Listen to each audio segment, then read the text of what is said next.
하나님께서 기쁘게 받으신 줄로 믿습니다. 8월의 암송 말씀 잠언 16장 32절 말씀 우리 같이 암송하겠습니다. 시작. 노하기를 더디하는 자는 용사보다 낫고 자기 마음을 다스리는 자는 성을 빼앗는 자보다 나으니라. 잠언 16장 32절 말씀. 아멘. 이 말씀 그대로 우리의 마음을 잘 다스리는 가운데 하나님께서 인도하시고 또 하나님께 예비하신 평안한 삶들을 살아가는 우리 모두가 되기를 주님의 이름으로 축복합니다. 오늘은 우리 영적 성장 시리즈 잠언 말씀을 쭉 살피는 가운데 마지막 시간입니다.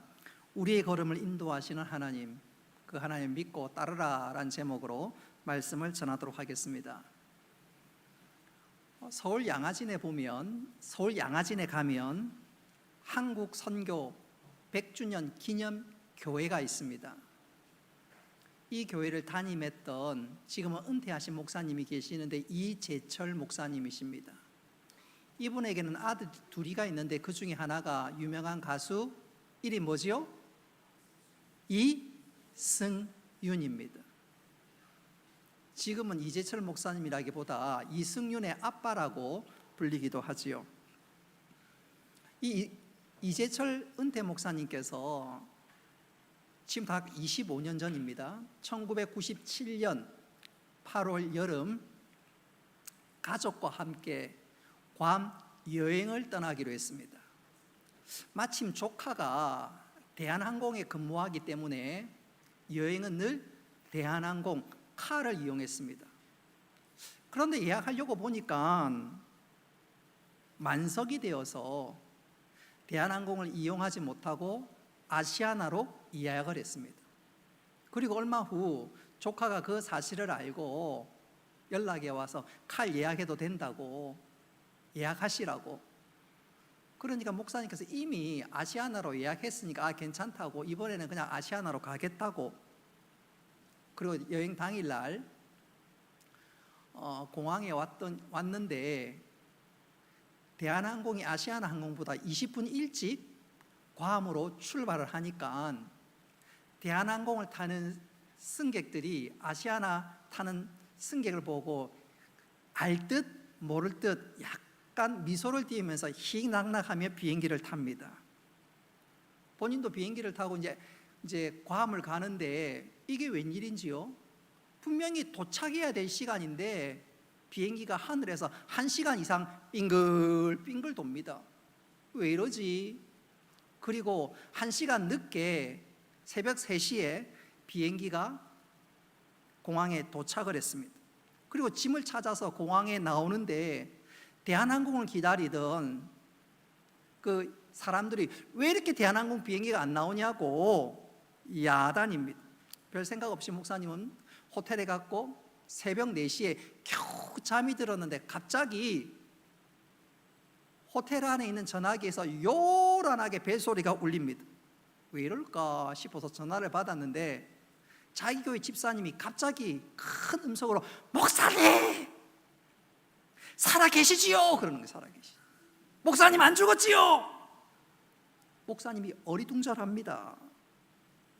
이유인즉슨 그 집사님인 평소에 늘 새벽기도 가는 분인데 때마침 괌에서 대한항공 비행기가 추락을 해서 대부분의 사람이 죽은 것 같다고 그 뉴스를 듣고 목사님에게 전화한 거예요. 목사님 평소에 늘 대한항공을 이용하니까 혹시 우리 목사님 돌아가신 것 아닌가 싶어가지고 물어 호텔에 연락을 했는데 목사님과 통화가 되니까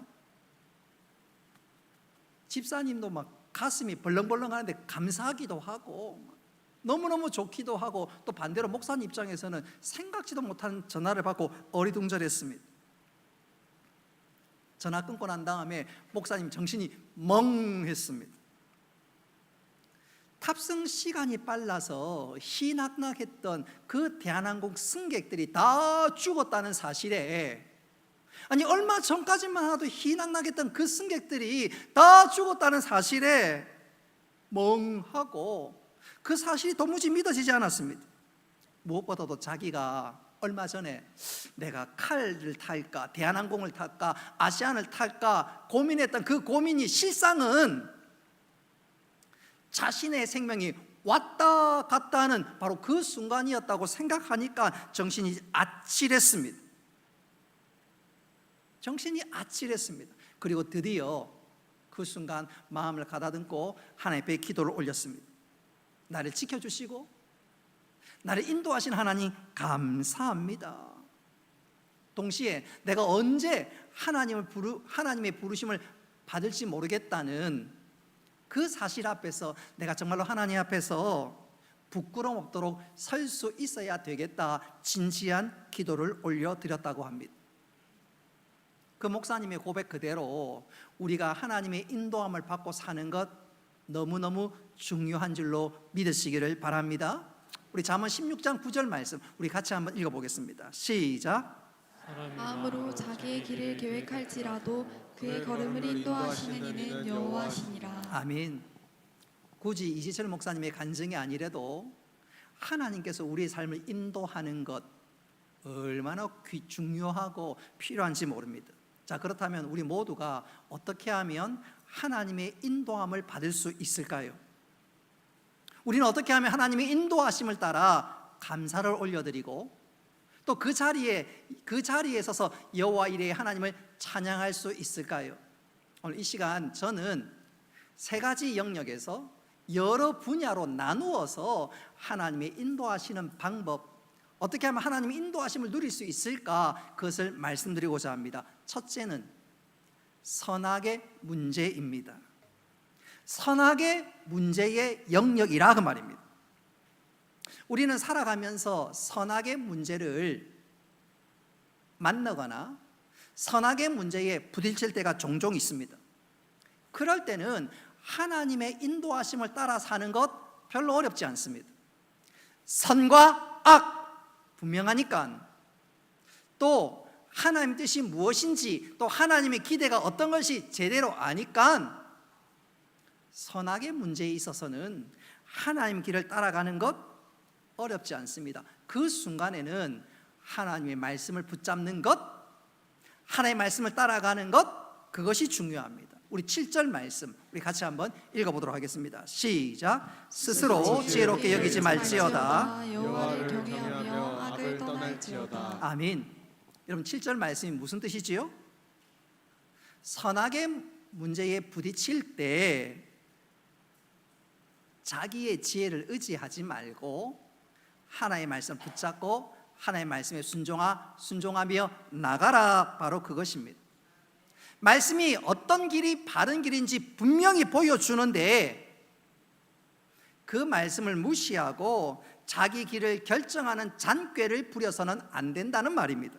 특별히 7절 전반부에 스스로 지혜롭게 여기지 말지어다, 바로 이 말씀이 바로 그런 뜻입니다. 말씀이 분명히 길을 보여주는데 그 길로 따라가야지 잔머리 굴리지 말고 잔꾀 부리지 말라는 것입니다. 우리가 선악의 문제에 있어서 잔꾀 부리지 않고 하나님 말씀을 묵묵히 믿고 따라가기만 한다면 하나님께서 반드시 책임져 주시고 하나님께서 은혜의 자리에 세워주시는 줄 믿으시기를 바랍니다. 저는 이것을 이렇게 한번 강조하고 싶어요. 알렉산더 스미스라는 의사가 있습니다. 산부인과 의사인데 프레드릭 스미스, 어느 날 산모가 출산 한 달을 앞두고 정기검진차 찾아왔습니다. 검진을 해보니까 평소에 알지 못했던 특별한 사실을 알게 되었는데 뱃속에 아이가 지금 거꾸로 서 있는 거예요. 아이가 어떻게 됐는지 뱃속에서 별난지는 뭐 아닌지는 모르겠는데 아이가 정반대로 서 있고 정반대로 앉아 있고 자세를 잡고 있고 또 이 아이가 거기에다 더해가지고 다리를 꼬고 있습니다. 그러니까 검진하면서도 웃기기도 하고, 더 중요한 것은 이랬다가는 출산하는 거 정말로 어렵겠구나. 한 달이 지나서 드디어 출산의 때가 되었습니다. 아이가 정상적인 분만이 하는 것이 아니라 정반대로 분만을 하게 되니까 다리가 먼저 나오게 되는데 아이를 봤는데 의사가 깜짝 놀랐습니다. 다리가 한쪽이 없는 거예요. 장애인입니다. 순간 의사가 갈등하기 시작했습니다. 이 일을 어떻게 하지? 아이를 출산시켜 아이가 자란다고 해봤자 이 아이는 힘든 인생이다. 또 이런 장애아를 키우는 부모와 가정의 고통은 말로 다 할 수 없다. 그것을 뻔히 알면서도 짐을 주는 것이 옳은가? 그래, 이 아이는 숨을 쉬면 안 돼. 의사가 결심이 섰습니다. 출산을 위해서는 평균 7, 8분의 시간이 필요한데 벌써 3분이 지났습니다. 아직 아기는 다리밖에 안 나왔으니까 그대로 두면 사산하게 되어 있습니다. 마침 자기 곁에 사람도 없습니다. 그러니까 또한 무엇보다도 자기의 의도를 알아차릴 사람은 아무도 없습니다. 사산하게 되면 산모는 잠시 슬프겠지만 어쩌면 산모 입장에서 평생 가질 수 있는 고통은 해방될 수가 있습니다. 그러니까 이 의사가 속으로 그래, 이 아이가 숨을 쉬면 안 돼, 그런 결심을 한 것이지요. 바로 그 순간이었습니다. 그 튀어나왔던 그 발이 어떻게 된 일인지 의사의 손을 살짝 쳤습니다. 또 치는데 따뜻한 감촉이 느껴집니다. 그 순간 이 의사가 정신이 번쩍 들었습니다. 이 아이가 자기가 이 아이를 살려놓지 않을 것을 이 아이가 직감적으로 알아서 나를 살려달라고 내 손을 친 것이 아닐까? 의사가 정신이 번쩍 들었습니다. 마치 이 아이가 살고 싶다는 그 의지를 표현을 한 것처럼 느껴졌습니다. 그러니까 그 순간 이 아이에게 형언할 수 없는 미안한 마음이 들었습니다. 의사가 마음을 고쳐먹고 아이를 끄집어냈고 무사히 산모는 해산할 수 있게 되었습니다. 이 의사의 예상 그대로 이 가정은 이 아이로 인해서 엄청난 어려움과 고통을 당하게 되었습니다. 출산했지만 바로 집에 돌아가지 못하고 몇 달을 병원에서 고생했습니다. 의사로서 너무 안쓰러웠지만 세월이 흘러가면서 그 사실을 까마득하게 잊어버렸습니다. 그리고 오랜 시간이 흐르고 성탄절 하루 전날, 성탄 이브 날 이 병원 강단에서 환자를 위한 성탄 음악회가 열렸습니다. 그러니까 의사와 간호사와 환자가 그 강당에 가득 찼습니다. 한 순서에 이르자 세 자매가 나와서 연주를 하는데 바이올린, 첼로, 하프로 성탄 캐럴을 연주합니다. 연주가 다 마치고 나니까 이 세 자매의 엄마가 이 의사에게 다가와서 살며시 이런 말을 건네기 시작했습니다. 선생님, 지금 연주한 이 아이들은 제 딸들입니다. 저기 하프를 연주한 아이는 저의 첫 번째 딸입니다. 선생님은 기억나지 않겠지만 이 아이는 장애를 안고 태어났고 그때 선생님이 받아주셨습니다. 그제서야 이 의사가 약 17년 전에 이 아이를 받았던, 그리고 엄청나게 고민했던 그 기억이 되살아났습니다. 의사 입장에서는 이 아이를 포기하려고 했는데, 근데 이 아이는 비록 의족을 달았지만 연주는 물론 일상생활도 심지어 체육활동도 너무너무 잘하는 훌륭한 아이로 자라났습니다. 저는 연주도 못하는데 저보다 훨씬 낫지요. 이 의사가 이 아이에게 다가가서 눈물을 흘리면서 이 아이에게 이런 고백을 했습니다. 얘야, 나는 네가 너무너무 사랑스럽구나. 그런데 정말 미안해. 나는 잠시 품은 나쁜 생각 때문에 평생 마음의 짐을 가지고 있었단다. 세상 누구도 알지 못하는 일이 있었지만 내가 품은 나쁜 생각과 무거운 짐에서 오늘 네가 그 짐을 벗겨주었구나. 너무 고맙고 또한 미안하구나. 여러분, 이 의사는 잘못했으면 그 마음 평생에 천추의 한을 지고 살아갈 뻔했습니다. 사실 의사의 목적, 의사의 생각은 나름대로 선했지요. 이 가정에 이 엄마에게 평생 짐을 지워주고 싶지 않다. 나름대로 목적은 선한 것 같습니다. 그러나 그 방법은 잘못되었어요. 이 아이가 자라면 사람 굿을 못할 것이다. 그래서 이 아이를 죽게 내버려 두는 그 방법은 정말로 잘못되었고, 그것은 순전히 자기 생각이었습니다. 보십시오.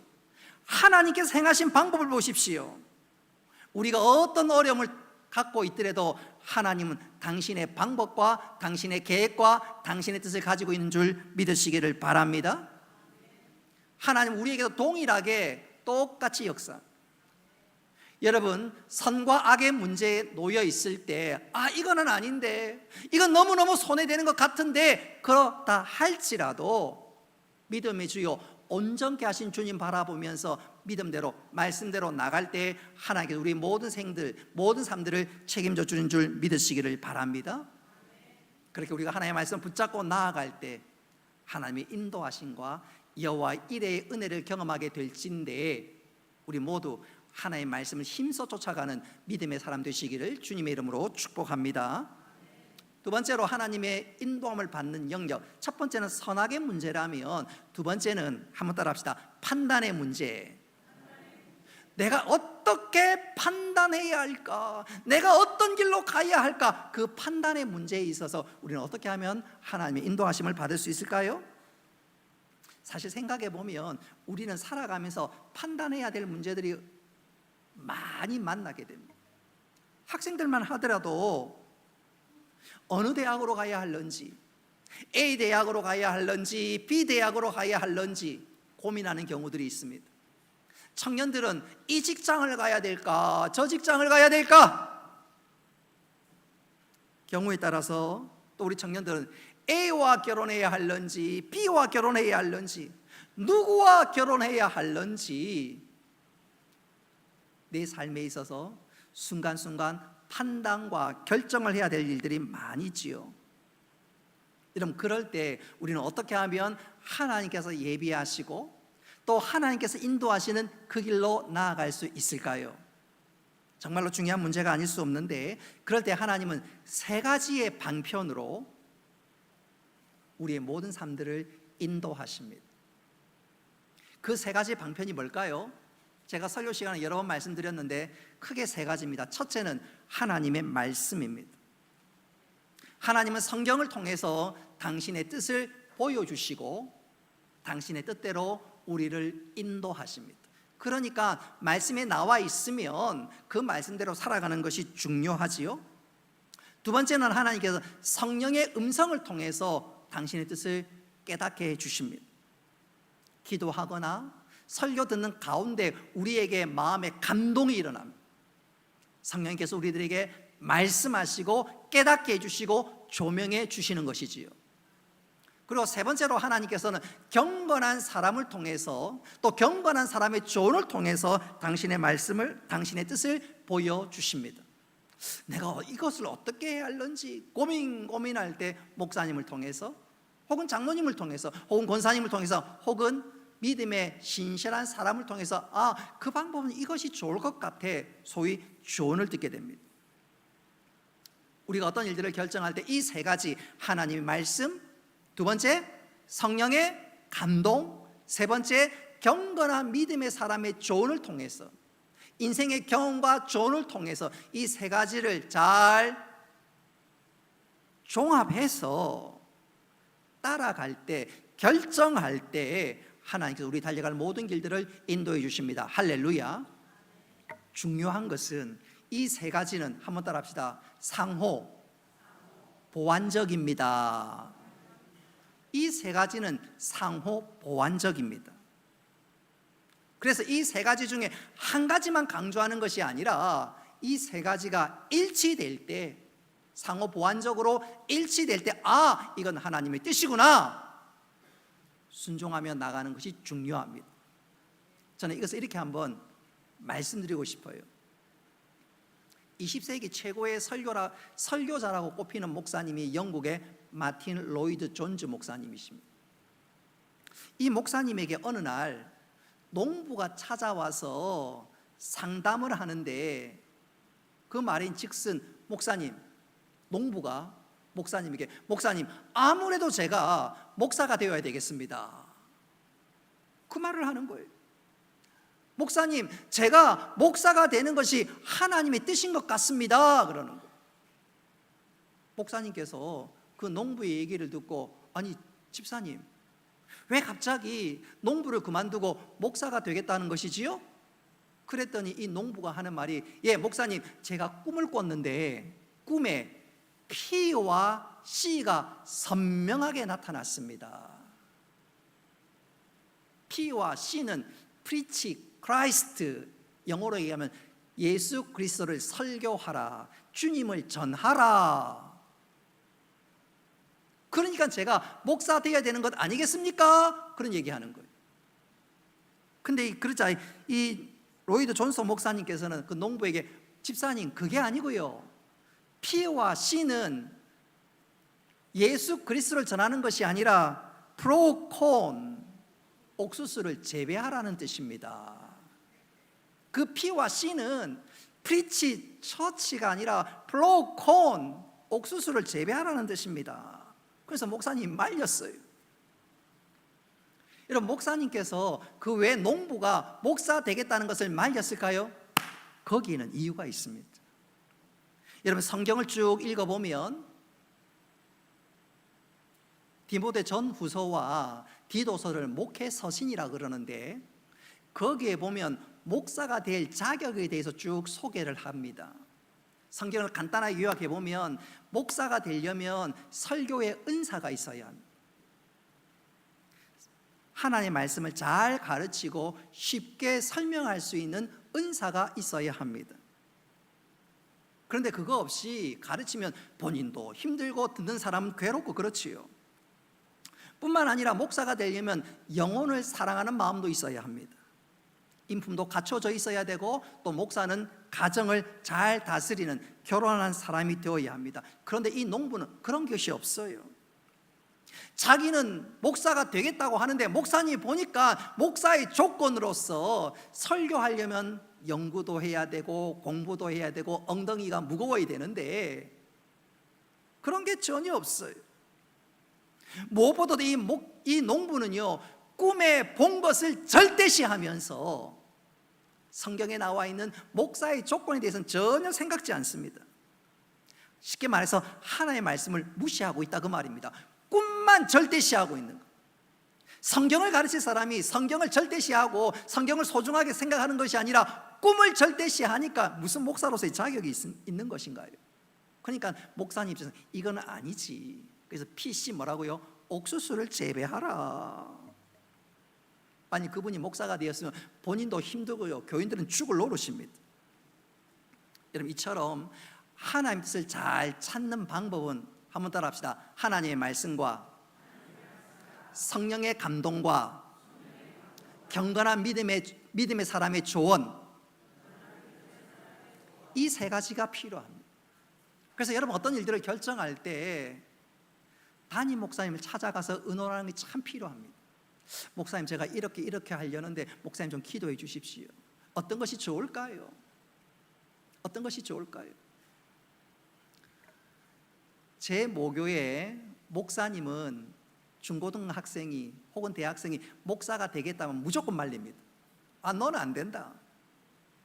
그런데 그 얘기를 듣고 예 알겠습니다 하면 진짜 목사 자격이 없지요. 근데 너는 안 된다 그럴 때 목사님, 그래도 저 목사해야 되겠습니다. 진짜 목사해야 되겠습니다. 그러면 목사님 그 자리에서 그래 네가 목사해야지. 내적 소명이다, 그 말이에요. 그래서 목사님 안아주시고 기도해 주시는 거예요. 일단 처음부터 거절해 보는 거예요. 얘가 진짜 소명이 있는지, 죽어도 하겠는지. 그래서 일단 거절하는 거예요.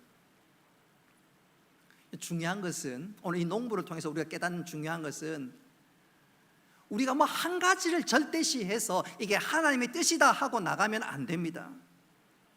그러면 이 농부가 나중에 목사 되었으면 본인도 교인도 죽을 노릇이지요.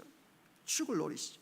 근데 이 세 가지, 방금 말씀드린 이 하나님 깨닫게 해주는 이 세 가지가 분명하고 일치하면 그는 하나님 뜻인 줄 알고 믿고 순종하고 나갈 때 하나님께서 책임져 주시고 은혜 베풀어 주신 줄 믿으시기를 바랍니다. 담대하게 나가는 거지요. 그런데 한 가지 꼭 명심해야 할 것은, 내가 어떤 일들을 판단할 때 하나님 어떻게 하오리까 물어보고 기도하기 전에 미리 내가 답을 가지고 있으면 안 됩니다. 미리 내 마음에 결정해 놓고 하나님 어찌하오리까 그러면 안 된다 그 말입니다. 우리 5절 말씀 같이 한번 읽어보겠습니다. 시작. 너는 마음을 다하여 여호와를 신뢰하고 내 명철을 의지하지 말라. 아멘. 하나님을 신뢰하고 하나님의 뜻을 찾고 순종해야지 내가 이미 답을 가지고 있어서는 안 된다는 말입니다. 이미 자기는 답을 다 가지고 있고 하나님께서 도장 찍어 주시기를 기다리는 것, 그건 틀렸다는 거지요. 먼저 하나님께 물어야 됩니다. 한번 따라합시다. 미리 답을 가지고 있어서는 안 됩니다. 그건 하나님의 인도하심이 아니죠. 이미 자기가 다 결정해 놓고. 대표적인 사람이 선지자 요나입니다. 하나님은 요나에게 얘야 니느웨로 가라 말씀하셨습니다. 그러나 그 순간 요나는 이미 자기 마음에 답을 가지고 있었습니다. 니느웨는 안 돼. 그래서 하나님의 말씀에 불순종하여서 니느웨와 정반대 방향이 다시스로 가게 됩니다. 마침 다시스로 가는 배가 있었고 순풍도 부니까 아하, 다시스 이게 바로 내 길이야 그렇게 생각했지요. 그래서 룰루랄라 하면서 배 저 밑에 들어가서 잠을 청했습니다. 근데 얼마 지나지 않아서 그 순풍은 폭풍으로 바뀌었고 결국 요나는 물고기에 밥이 되지 않던가요? 분명히 하나님께서는 요나에게 길을 보여주셨습니다. 그러나 요나는 이미 자기 답을 가지고 있었습니다. 그러니까 길을 잃고 만 것입니다.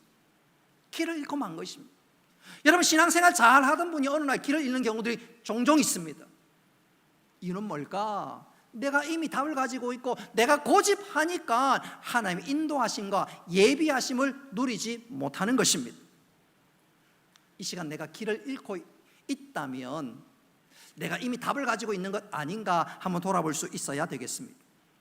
여러분 우리가 하나님 앞에 기도하고 우리의 길을 물을 때 중요한 것은 하나님이 인도하시는 대로 하나님 기뻐하신 그 길을 내가 순종하며 나아가겠다. 여러분 그것이 우리의 고백과 우리의 다짐과 우리의 결심이 될 수 있어야 되겠습니다. 할렐루야.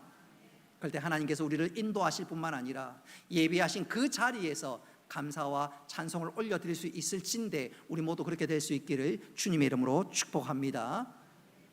우리가 살아가면서 하나님의 인도하심을 받는 것 굉장히 중요합니다. 첫째로 선악의 문제에 있어서, 두 번째 우리가 판단해야 될 문제에 있어서, 그리고 마지막으로 우리의 사소한 영역에서도 하나님의 인도하심이 필요합니다.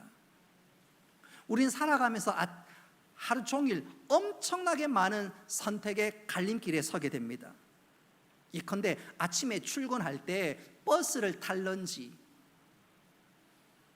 혹은 자가용을 이용할지 판단할 때가 있지요. 자전거를 타고 갈지 판단할 때가 있습니다. 우리 여성들은 남편분이 출근하고 나면 청소를 하는데 안방부터 할까 거실부터 할까 에라 모르겠다 자자 판단할 때가 있지요. 또 시장도 마찬가지입니다. 한 3시가 돼서 시장 가긴 가야 되는데 하나로마트로 가야 할런지 코스트코로 가야 할지 에라 모르겠다 오늘은 시켜 먹자. 소위 판단할 때가 종종 있습니다. 그 판단하는 모든 것은 사소한 문제입니다. 여러분 그것은요 자기 소신대로 하면 돼요. 오늘은 짬뽕 먹고 싶으면 시켜 먹는 거고 치킨 먹고 싶으면 시켜 먹는 거고 살이 쪘으면 굶는 거고 속이 안 좋으면 하루 건너뛰는 거고 그런 건 그냥 사소한 문제입니다. 근데 중요한 것은 그 사소한 문제도 한번 따라합시다. 모든 것이 하나님 손 안에 있습니다. 분명히 사소한 문제인데 그 사소한 문제도 다 하나님 손 안에 있습니다. 우리 6절 말씀 같이 한번 읽어보겠습니다. 시작.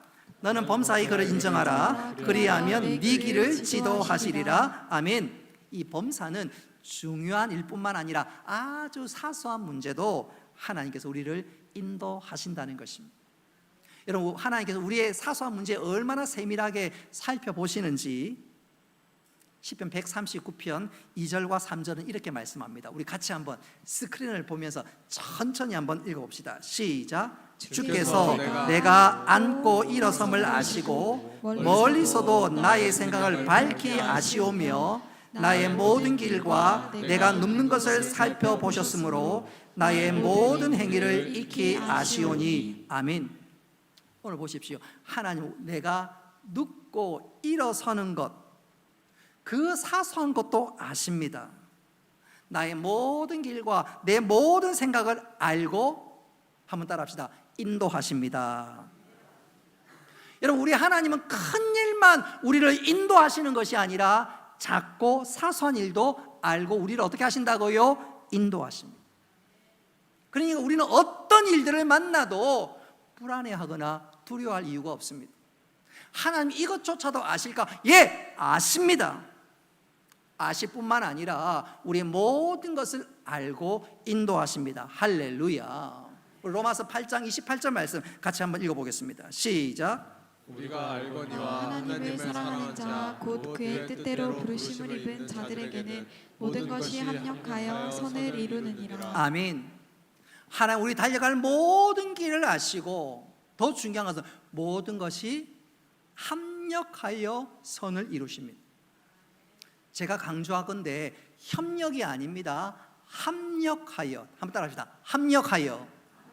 합력하여 선을 이루십니다. 합력이라 하면 이 방향 저 방향 온갖 방향이 다 합력해서 선을 이룬다 그 말입니다. 무엇보다도 하나님은 당신이 사랑하는 자에게 모든 것이 합력하여 선을 이루십니다. 저는 이 시간 한 사람을 소개하면서 설교를 마무리할까 합니다. 대한민국 사람이라면 축구 스타 손흥민을 잘 알지요. 손흥민을 잘 압니다. 이 손흥민 선수가 나의 축구 100%는 아버지 작품이다. 그가 그런 얘기를 했습니다. 손흥민이가 마마보일에서 그런 말을 했을까? 아닙니다. 아니에요. 손흥민이가 그렇게 온전한 고백을 했던 데는 이유가 있습니다. 손흥민의 아버지 송웅정 씨는 충남 서산 출신의 가난한 시골 마을에서 자랐습니다. 그가 축구를 하게 된 계기가 교회 대항 축구 시합을 하게 되었는데, 그 자리에 축구 감독이 손웅정 씨가 축구를 너무너무 잘하는 거예요. 눈에 확 띕니다. 군계 일학입니다. 그래서 맨발로 축구를 하는데 얼마나 잘하는지 네 축구 선수 해야 되겠다 권유했고, 그 길로 축구 선수가 되었습니다.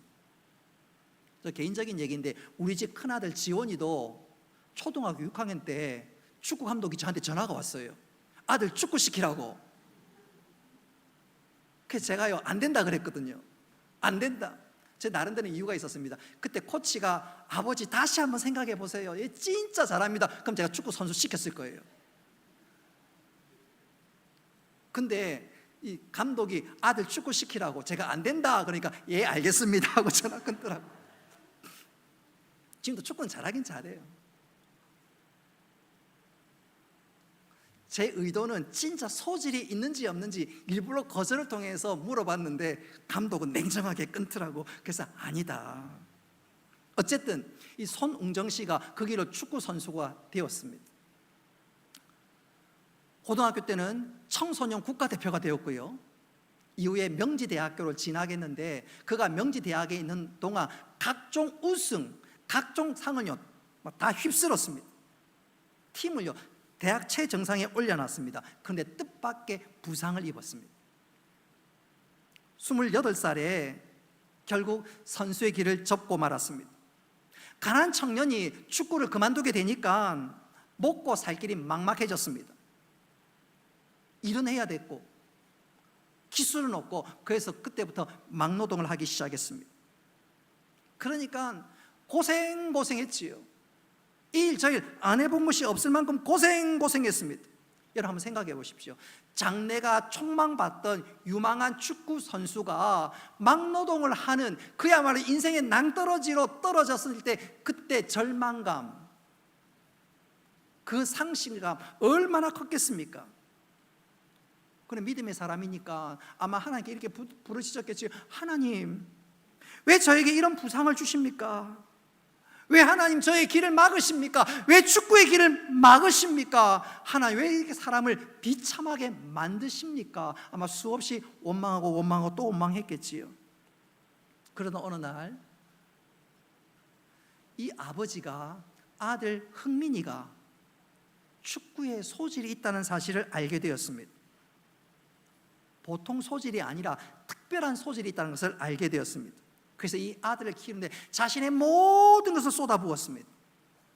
특별히 손흥민이가 독일 유학 시절에 이 아버지는 돈이 없어서 3평짜리 모텔에 기거하면서 이 아들을 뒷바라지하는데 돈도 없고 먹을 것이 없는데 아침에 모닝빵 주는 그 빵으로 하루를 버텼습니다. 또 돈이 없으니까 훈련장, 아들이 축구 훈련장 그 클럽 하우스까지 돈이 없어서 3시간 걸어가기까지 했습니다. 진짜 고생하면서 이 아들을 키웠습니다. 근데 이 아들을 키울 때 이 아버지는 아들의 축구 실력만 키운 것이 아니라 이 아들에게 겸손을 가르치고 인성을 가르쳤습니다. 특별히 2010년도에 손흥민이가 독일 분데스리가 첫 골을 넣는 그날 이 아버지는 아들의 노트북을 압수해 버렸습니다. 아들이 자기의 첫 골 넣은 그 장면을 보고 또 보면서 교만할까 싶어서 노트북을 입수해 버렸습니다. 그러면서 이 아버지가 숙소를 나와 하늘을 우러러보면서 이렇게 기도했지요. 하나님 아버지, 오늘 하루 흥민이가 망각증에 걸렸으면 좋겠습니다. 오늘 이 하루 망각증에 걸렸으면 좋겠습니다. 그 아버지의 기도는 유명한 일화입니다. 여러분, 이 손흥민의 아버지 손웅정 씨는 아들이 세계적인 축구 스타가 된 것도 감사하지만 진짜 감사한 것은 하나님 나를 사랑하시고 내 모든 길들을 인도하셨구나, 그 사실을 깨닫게 된 것, 그것에 넘치는 감사를 올렸다고 합니다. 만일 손웅정 씨가 다쳐서 막노동자가 되었지요. 그때 그 고생이 몸에 배이지 않았더라면 아들 뒷바라지 하는 것 중간에 그냥 에라 모르겠다, 아들 축구고 뭐고 그냥 난 포기하련다 중간에 포기해버렸을 것입니다. 그런데 그가 젊은 시절에 고생한 것이 아들을 위한 뒷바라지를 감당할 수 있는 하나님께서 예비하신 훈련이었다는 것을 깨닫게 되니까 하나님, 내 인생이 실패가 아니라 모든 것이 하나님 계획 아래 있었군요. 하나님 감사합니다. 뿐만 아니라 그렇게 본인이 감사하니까, 겸손하니까 이 아들의 인성도 가르치고 겸손도 가르치고. 이 손웅정 씨는요 분명히 압니다. 그가 부상을 얻어 축구를 그만두게 된 것은 하나님이 그를 막으신 것이 아니라 하나님이 나를 인도하셨다. 할렐루야. 하나님 나를 막으신 것이 아니고 하나님 나를 버리신 것이 아니라 하나님 나를 인도하셨구나. 그래서 지금 손흥민 아버지를 다시 보고, 이야, 저런 분이라면 우리 아들을 믿고 맡겨도 되겠다. 좋은 감독이고 좋은 코치구나. 아마 손흥정 씨가 믿음의 고백을 하라 그러면 로마서 8장 28절 고백하지 않을까요? 우리가 알거니와 하나님을 사랑하는 자 곧 그의 뜻대로 부르심을 입은 자들에게는 모든 것이 합력하여 선을 이루느니라. 사랑하는 성도 여러분, 우리가 당하는 시련과 고난 가운데도 하나님 뜻이 있음을 믿으시기를 바랍니다. 하나님을 사랑하는 자에게 하나님은 고난이 변하여 복이 되게 하시고, 우리 입술에 감사와 찬양을 넣어 주실 것입니다. 말씀을 맺도록 하겠습니다. 우리 모두는 내 인생에 달려가는 그 모든 길들을 알지 못합니다. 때때로 당하는 시련과 고난에 주저앉기도 하고 눈물을 흘릴 때도 있지만 왜 하나님께서 이런 일들을 허락하는지 도무지 알지 못합니다. 그러나 우리는 입술로 고백해야 됩니다. 우리 하나님은 선하시고 완전하십니다. 가장 좋은 길로 인도하십니다. 하나님이 때가 되면 시련과 고난이 변하여 푸른 초장으로 바꾸어 주십니다. 그리고 그 자리에서 감사하게 될 것입니다. 우리는 그 감사를 미래의 감사로, 미래의 고백으로 돌릴 것이 아니라 지금 이해가 되지 않지만 그럼에도 불구하고 하나님 나를 사랑하시고 인도하실 것을 확신하면서 오늘도 그 하나님 바라보고 믿음으로 힘써 달려가는 우리 모두가 될 수 있기를 주님의 이름으로 축복합니다.